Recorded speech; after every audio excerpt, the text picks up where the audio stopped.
I'm very happy to have today Mr. Manoj Agarwal. He's the founder of Agarwal Estates. What was the path which opened for you? I started comparing the quality of realtor we have in India and the US. There was a huge gap. Initial couple of years, you thought that probably this is not the industry and you would want to move away.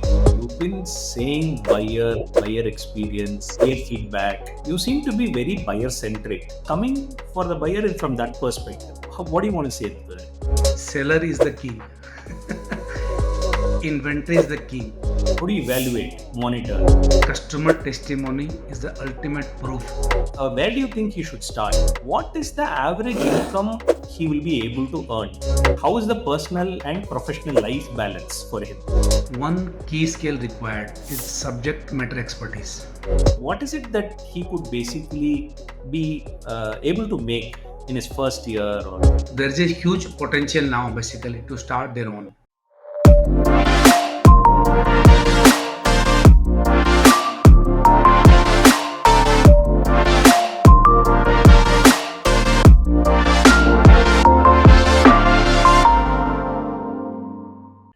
welcome to Realiti.Club podcast, where we dive deep into the journey of successful regional realtors from around the globe. I'm your host, Arun. We'll explore the inspiring stories, pivotal decisions, and remarkable qualities that have propelled our guests to success in the real estate industry. Whether you are a seasoned pro or just started out, join us as we uncover valuable insights and lessons learned from those who have navigated the path to success. This is Reality Club, where realtors come to share, inspire, and elevate.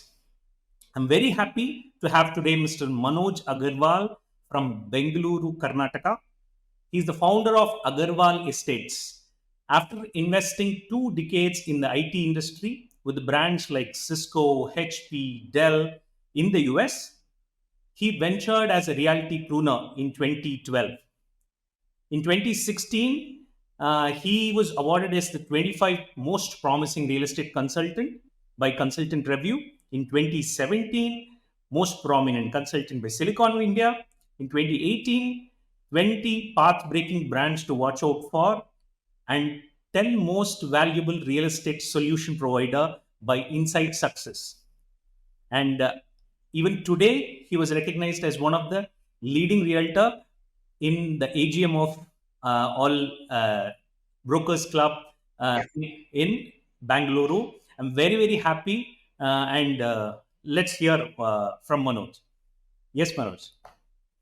Thank you, Arun, for inviting me for this podcast. I feel I'm honored regarding getting those recognitions and all those rewards. I would always say I'm thankful to all my customers, right? And my team. And with those story, we're able to achieve it.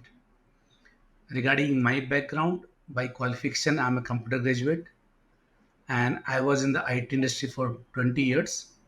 I have been a global traveler for the same reason. I stayed in US for more than a decade. And after coming back to India, I started real estate business. And the main reason of starting this business was when I came to India and I started comparing the quality of realtor we have in India and the US. There was a huge gap.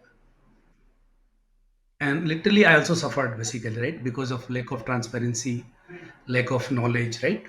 This industry is not structured, was not structured at that point of time, right? Now, in last 10, 11 years, the change which I have seen, a lot of qualified people have come to this real estate industry now. So the quality of service level has gone way up in India now compared to what it was ago in 2012. When did you actually And get? sometime Sorry. When did you actually get? What age did you get into real estate? at the age of 42 year. 42. When people start thinking of their retirement, you venture into something new. That is something that Actually, itself seems to be a actually, to tell you the truth, that was a retirement plan.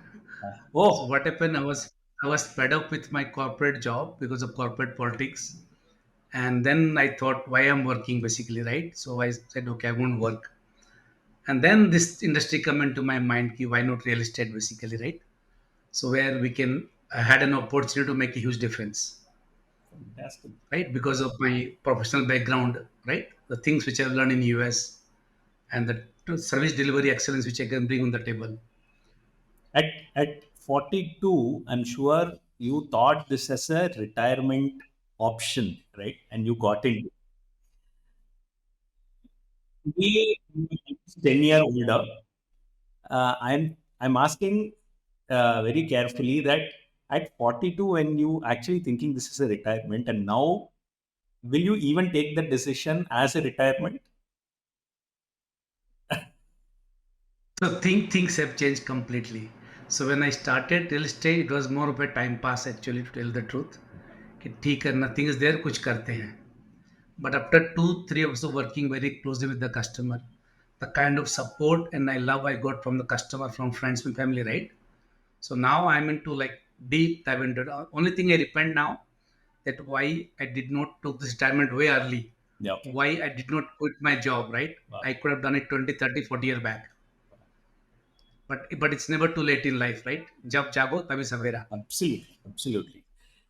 What was the biggest challenge? Because with lot of you, you said you came in as a thinking as a time pass. I want you to go back to your 42-year-old, younger, 10-year younger, and things like that, and tell me, like you today, you I mean that day you were actually thinking that is a time pass. You got into it. When was the reality check happening? What was the point? Can you recall the memory and something which you could share where literally it was a turning point for you? So what was happening? I was working from home for the first 2 years, and it was more of a one-man army. And then a lot of my friends started, my customer, right? He take your office, take your office. And I used to tell them, look, this is my retirement plan. So no, if I take your office, my cost will go up. I have to build a team. I don't want to get into all those things, right? But I don't know how it happened, to tell you the truth, right? It just happened. I was walking and I found this office space. Owner was there, right there. I took, okay, I took it. And after that, rest is a history basically. And then my wife, my daughter, team, everything keep on happening. They're saying that once you start on the path, people with the right intention, correct? Then automatically load of people, they get join in your journey. So today in my team, we have a doctor, we have a people from media background, IT background, MBA graduate, right? Different walk of life. Only one of my employee comes from real estate background. Rest others are different background. Fantastic. So, what was, I mean, this is uh, inspiring, but I really want to understand there'll be some lows during early days, right? As you said, probably you said you wanted to be an individual, you thought probably a couple of deals could make you retire or things like that, but somewhere you took up the office, which means before taking office, there would be some mental pressure or which you would have at least individually gone through, right? After taking office, when did you actually started building a team? Because building team comes only when you see some sort of a success, some sort of a path opening up, right? And that is one first question. And as you explained, then I would also want you to tell me as to in real estate, what did you start with? Primary, secondary, rental, retail. What was it which you started then? And what was the path which opened for you? So basically, idea was to start with rental first. I used to stay in a very large community called Purva Rivera with 800 apartments, and pretty much everybody knew me there, and I knew all of them as well, right?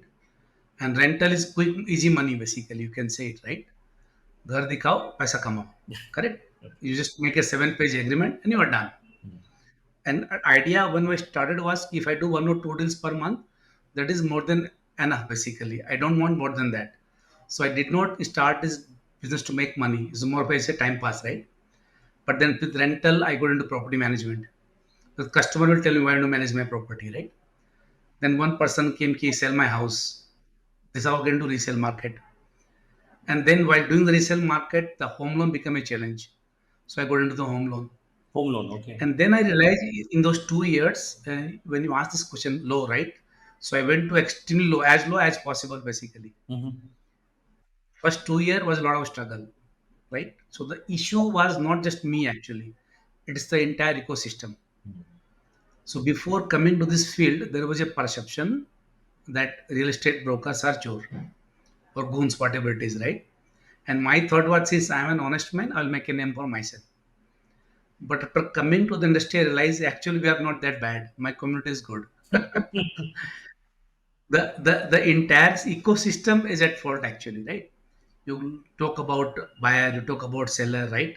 So everybody, like professionals, everybody have their own share of contribution in making the system run without naming in particular, right? So the low part was that only mentally, okay, I'm giving my best effort, doing everything honestly, the best possible service delivery one can give, I'm giving, right? Why my payment is getting delayed, Mm. right? Why customer walk up at the last moment key? What did you do? Nothing. You didn't just show us a house, right? So a couple of years, I was like really, really, really fed up from that perspective. Mm. The joy was I was able to make a difference, right? The home loan which should take 2 months, I was able to close in 1 week. Resale deal was closing in 4 months, I was able to do in 1 month, right? So I could see because of my US experience, my IT experience, my project management certification, my Six Sigma quality experience, right? All those things help me to streamline the entire operations. We call it service excellence, right? So then I started documenting it, and I was pretty sure it cannot go below this basically. Mm. The only thing is go, I can go up only. That's how I took the office and start building the team, and rest is the history basically. Now we have around 47 employees, Wow. Were, and this year we are targeting 100 employees. were there days in that initial couple of years you thought that probably this is not the industry and you would want to move away?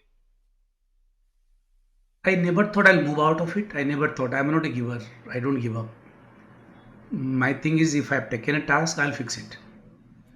Right? Idea was not to expand, only within small sector, to stay there, right? But later on I found the problem so big, so was the opportunity. And what happens actually in those 2 years, my cook become my right hand man basically. Your cook. And then when I yes. Okay. Okay. So then I thought I can make a difference in people like him basically, right? He can learn real estate and then he can grow. Mm. So, and then we started hiring a lot of women employees, those who work from home, right? And in our community also, there's a tendency if you're a female, the parents doesn't want you to work, Yeah. correct? So we start hiring people who work from home. So one of my team member, her name is Isha. She's based out of Lucknow Okay. from last 10 years. Mhm. So Mhm. right now she's the head of my sales team. Wow. So if so fresh MBA graduate starting in the real estate, first job, work from home out of Lucknow for Bangalore office. So right now 60% plus employees are women and half of them work from home across India Wow. for Bangalore office.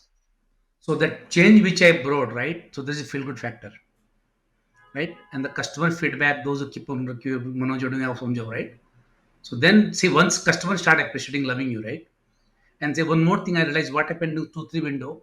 If there's a housewarming party, I am the only person who is not relative to the family who's been invited. So that's a lot of love from the customer, right? Absolutely. Absolutely. If they invite you. So right. So those things give it. Then my daughter, my wife, they will get a lot of respect from the association, right? From society. कि लोग your papa is doing fabulous job, right? Mm, mm, mm, mm. And then we keep on growing basically from there.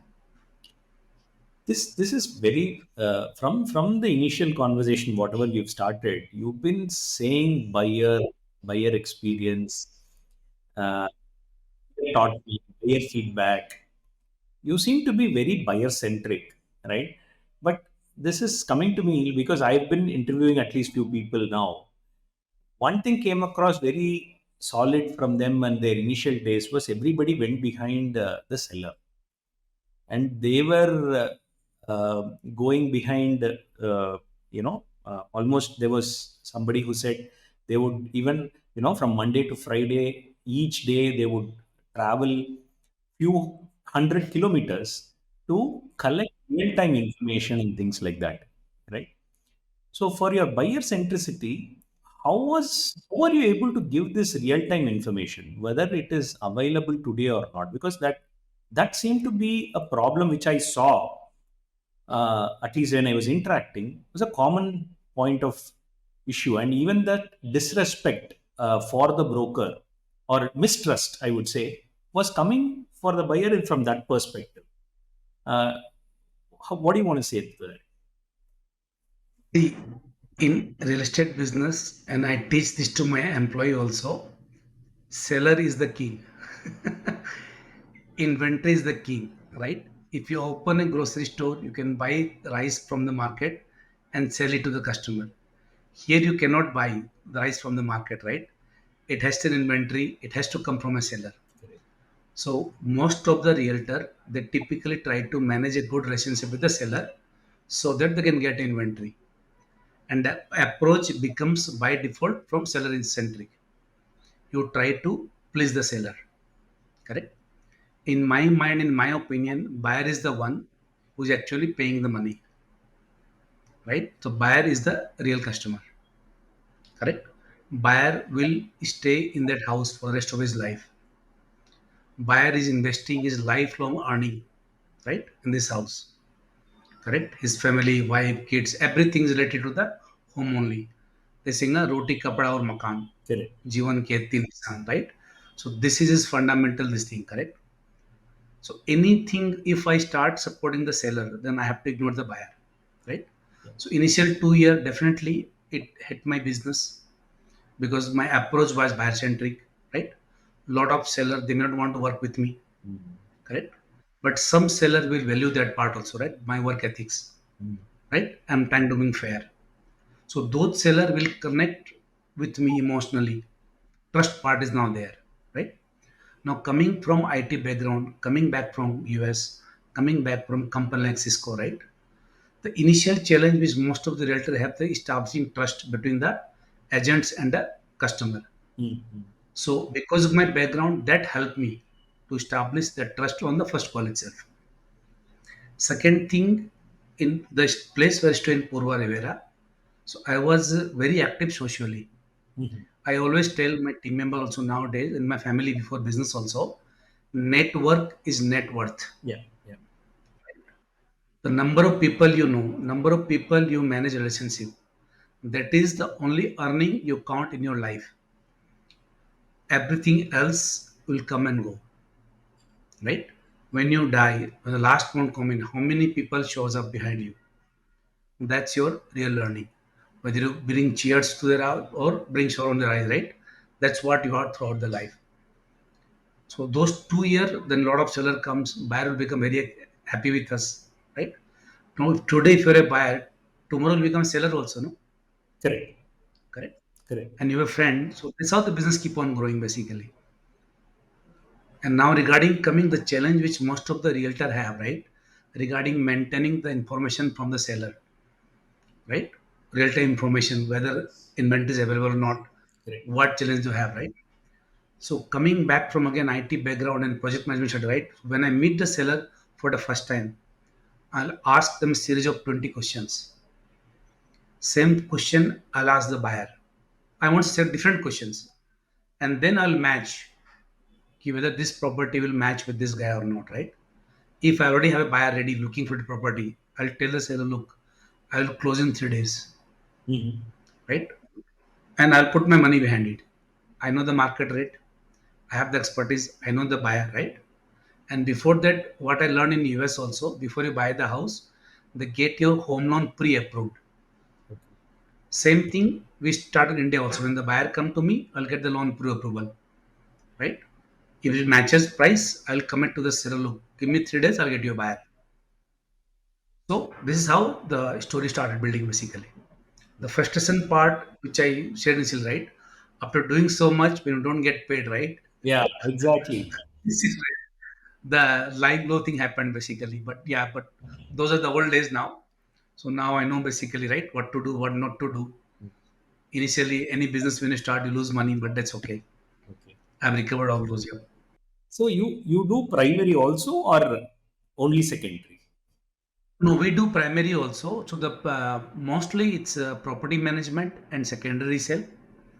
Primary we do selectively with very good builder, very good location and market price. We don't run behind only for the primary market. Just because I can make money out of it, we don't actually. So we filter most of So those you business projects. because to be buyer centric, you take primary also, right? To give them options. Understood. Fantastic. So I heard that. I mean, you are telling me that there are 47 people and different walks of life they've come into this, right? So you have really learned from a direct experience, right? You went in there, you did everything by yourself, right? But how did you actually, what gave you confidence to build a team? Because building a team and implementing certain processes so that there is more Manoj your buyers could see, right? Whoever is interacting with your team should feel the same pulse, right? So how did you actually start that? Because I saw that you are already ISO certified with your experience and processes. So I think this is more a relevant question in that line. Basically, when after a couple of years, right, when I thought of building a team, what I also realized, right, I have to get involved with each and every customer for each and every deal, right?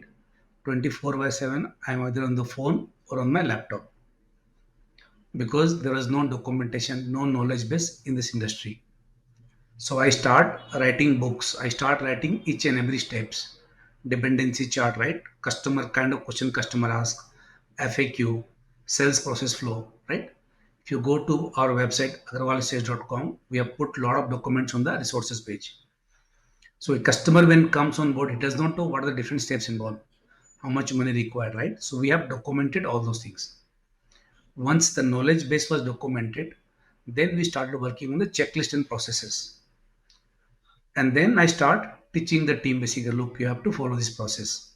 So I don't give sales target to my employees. What I tell them, you follow the process, you follow the checklist. If deal happens, excellent. If it doesn't happen, no problem, I'm responsible for it. But luckily what I found, people who are not been closing deals, so typically they won't follow the process. Mm. So now most of the team members are self-sufficient actually. Mhm, mhm. See, if somebody is such a large workforce working from home, they have to be self-sufficient, Yeah, right? yeah, There is no one watching them. absolutely. So they follow the process, they get the reward, they are happy, I'm happy, and so is customer. Okay. There is two things which is popping. One is that you have put in your checklist processes, you have trained them.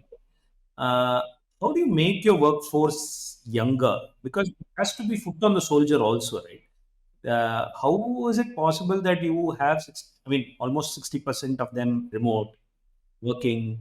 How do you ensure that they are actually doing that work on the ground?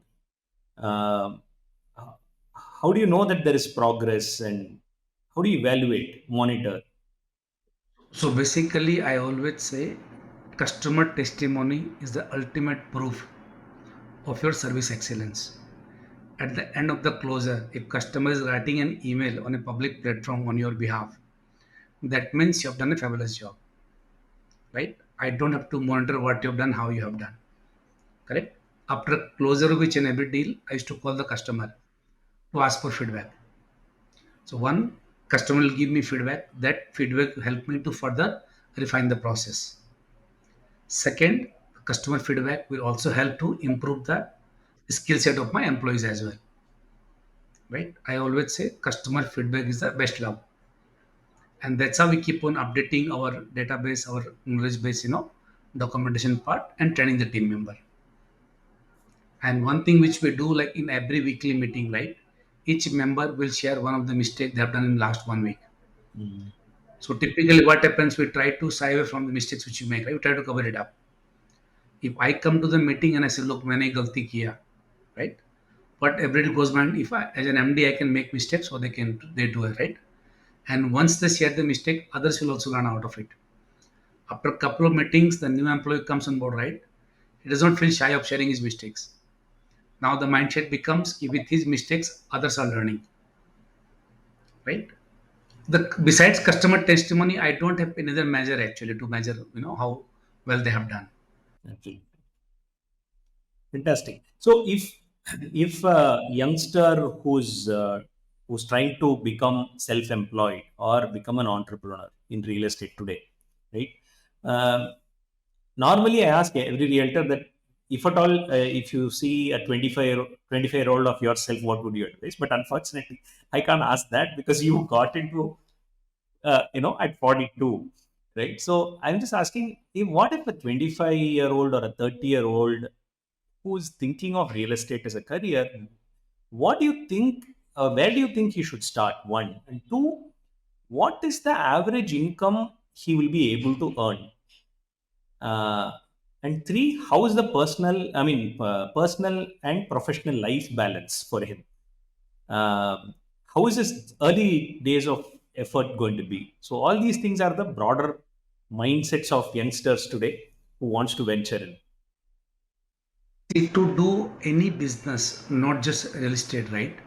One key skill required is subject matter expertise, right? You have to have it. There's no if and but, correct? Now, just because you have a subject matter expertise does not mean customer will come and buy for it from you, right?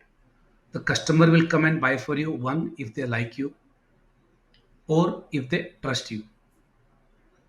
And if you are both likable and trustworthy, right? With subject matter expertise, that customer will stay with you lifelong. Correct? So it's very, very important first to build a knowledge base. Second, learn how to be likable and how to be trustworthy. Now, to be likable and trustworthy, you have to have a skill: one, empathy; second, communication skill. Communication skill is highly underrated. Mm. I always say, if I have to pick up one skill in the life, in the world, and this I tell it to my daughter also, communication is the key. Mm. If you can pick up this skill, all other skills will become very, very easy for you Mm. to pick up and make an impact in the society where you live in, basically. Absolutely. So, to summarize, subject matter expertise, communication skill, and be likable and trustworthy. Those three must. And now, to have the business, you have to do networking. Okay. So, network is net worth. Network. So, how much one can earn as soon as they come? I mean, because when they come in, they think of first survival, right? Everybody goes through survival, sustenance, and then only scale, right? So, survival mode. So, what is it that he could basically be able to make in his first year or so? If he's really following what you've spoken about, right? Subject matters expertise. See, in anybody who has the domain expertise or 4 or 5 year of experience in real estate, right? He can easily close one or two rental deals per month. That one or two rental deals, the city where you live in, right, is good enough for you to meet your expenses. You may not be able to earn as much as you are getting in your job as an employee incentive, but for next 6 months, you can easily live on that money. But before you quit your job, I always say at least you should have 6 months of bank balance where you can survive. Absolutely. Correct? So always six. One thing I always advise, don't spend too much on marketing initially. Don't go for a hi-fi office. Don't show off, basically, right? So just learn the basics. Start something which is give you the right. Once you have the neck of the rental market, something easy, low-hanging fruit, right? On that, you build resale market or primary market. The issue with the both primary secondary, it takes 6 month long cycle. Mm. But once you hit that 6 month to a long cycle, right, then you can keep on getting rewarded month after month, right? And you can start building on the network and the deal which already gone through. So struggle, I would say 6 months to 1 year in general. Understood. And then money wise, see, if you look at the forecast by most of the pundits in real estate, right? By 2030, we are projecting what $1 trillion economy coming only from real estate, Mm. right? The price of the property has gone up Bangalore. Like average very good society, 3 BHK is minimum 2 crore rupees. If you get 2% brokerage becomes 4 lakh rupees, Mm. right? So there's a huge potential now basically to start their own. And a lot of those things are now online. Like lot of real estate people have become coach, mentor as well, right? So they can acquire domain expertise as well. They have the technos platform, and they can from day one they can make money actually. How important it is to brand yourself in this process when you start? The most important, the most important thing is to how do you brand yourself.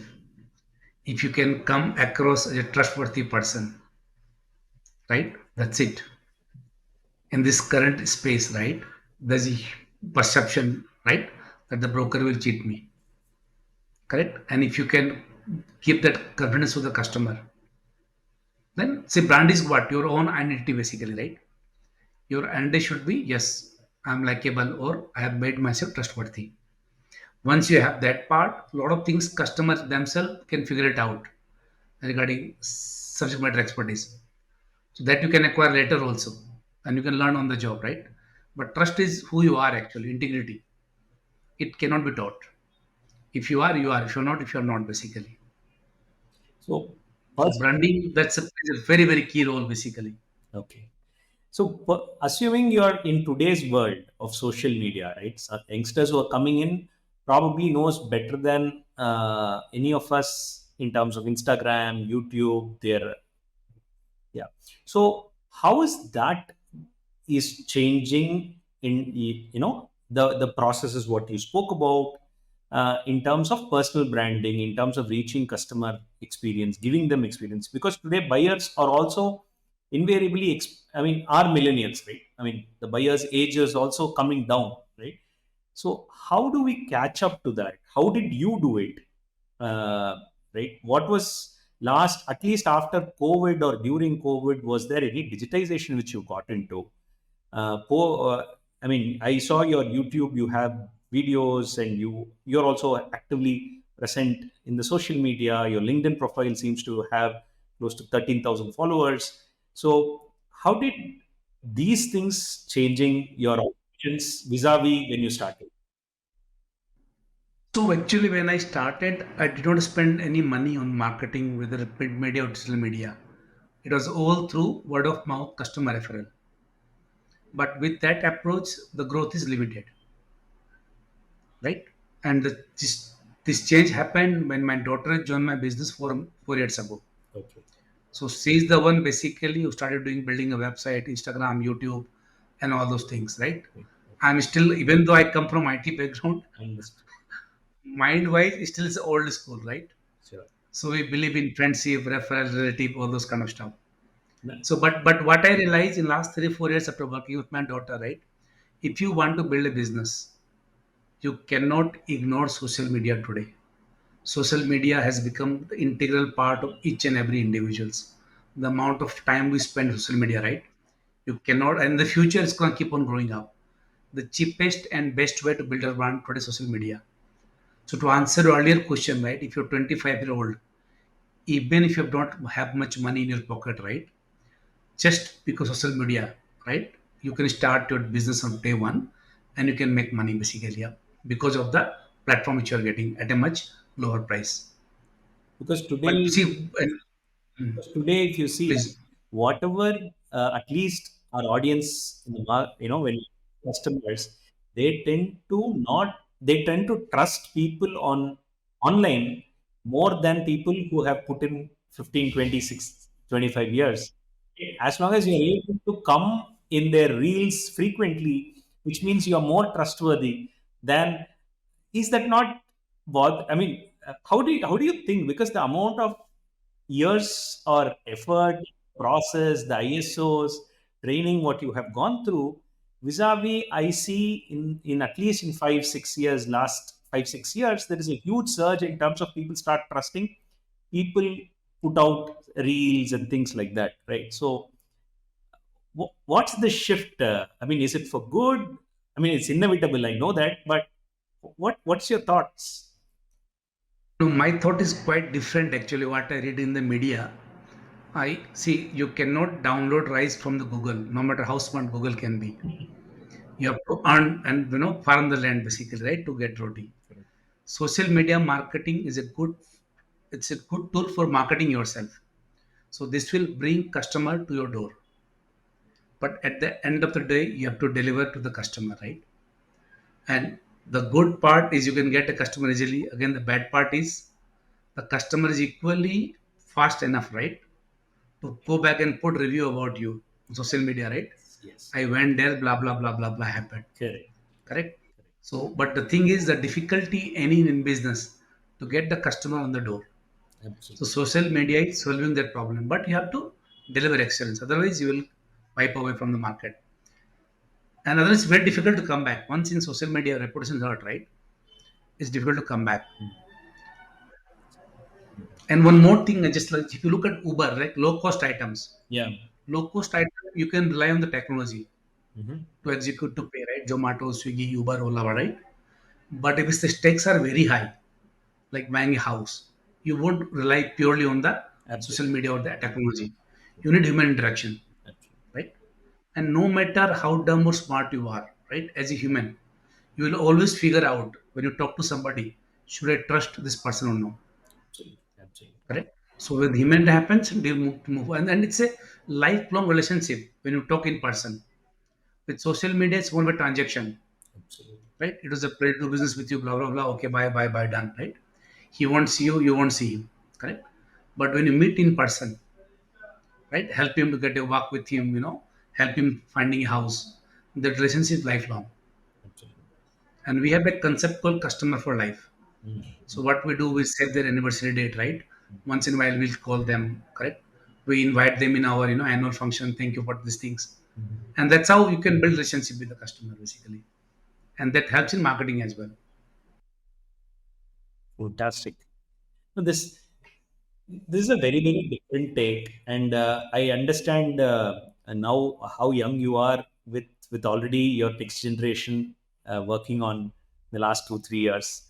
Uh, this is a fantastic conversation. I mean, uh, one last thing is, how do you manage your personal professional life? Because people come to you, this I ask common, right? This question, customers, and you are very customer centric, you are passionate about your customers, which means all your festivals, all your Saturday Sundays, you're going to be passionate about it, I'm not denying, right? But your weekends are off, and beyond that you've also brought your family into your business, which means all 24 bar 7 365 days, uh, at least I could imagine that you're going to eat, sleep, breathe your business. So, how do you take breaks? Is there even a possibility of breaks and vacations? So basically, when I came to India, and before I left India, right, in 1998, I was a workaholic. I would work 16 hours a day, including Saturday, Sunday. Idea was to work hard, learn, and earn, right? And when I came back to India after 10 years, same thing, story with my colleagues in peer. But later part, what I realized, right, working hard 1 year, 2 years is good enough. Maybe 3, 4 years, right? Or when you start your business, maybe first couple of years, right?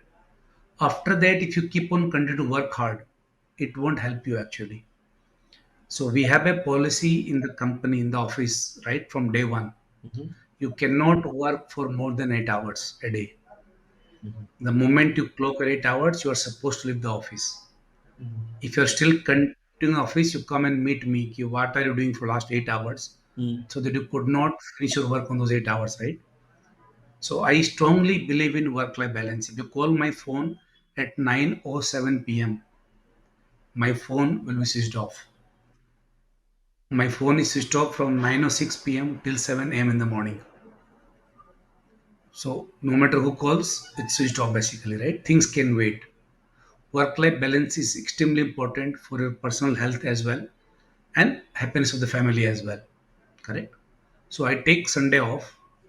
Both Saturday Sunday I cannot take off, right? And I take Wednesday off. So with the festival of those things, there are team we have people. See, the good thing about India as a country, it's very diversified, right? You have Hindu, you have Muslim, you have Christian, you have this and that, right? Odia, all right. If somebody's festival today, somebody's not there today, right? So like we have this Vishu on 14th April. Correct. I'm from Assam. We have BU 14th April. Hmm. So I have few employee work from Assam. So I gave them holiday. Okay. Few from Kerala, I gave them holiday. Other state they worked. And we keep on rotating basically. And I am a strong believer of work-life balance, no more than 8 hours. And how do I then make it happen? Business grow. You give them enough training, right? Enough processes. You can finish your job on time. One of the thing I always market about myself, okay, I'm a very highly productive person. That's how I was able to close the deals which took 4 months, right? When I started in 1 month. Hmm. Now we have a technology platform called Zero Chaos, where we further streamline the entire operations. Everything will be automated very soon. Now we can make the rental agreement in 2 minutes. Hmm. Same rental agreement, right? Like then 2 minutes we'll buy the stamp paper also for you, print the agreement, go for digital signature, and all done. Hmm. When I start the business, it take 1 week.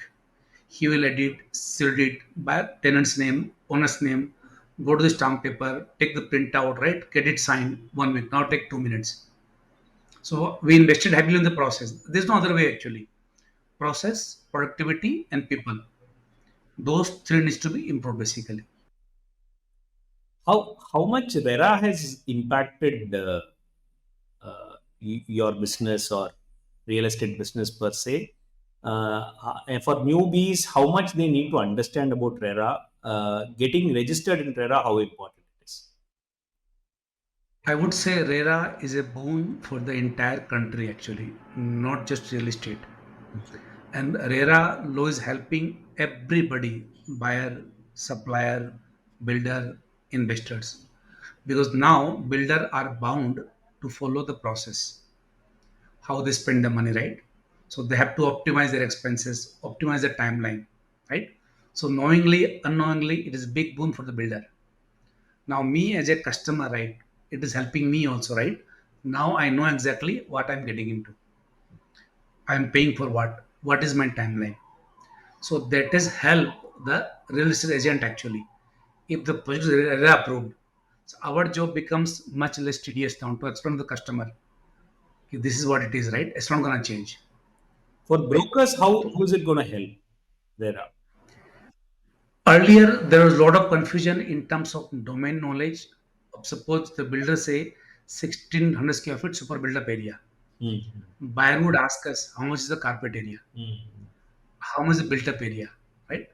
What the legal approval, how much timeline will take, will if the project get delayed, correct? So now all those things are documented by the builder RERA approval, right? Hmm.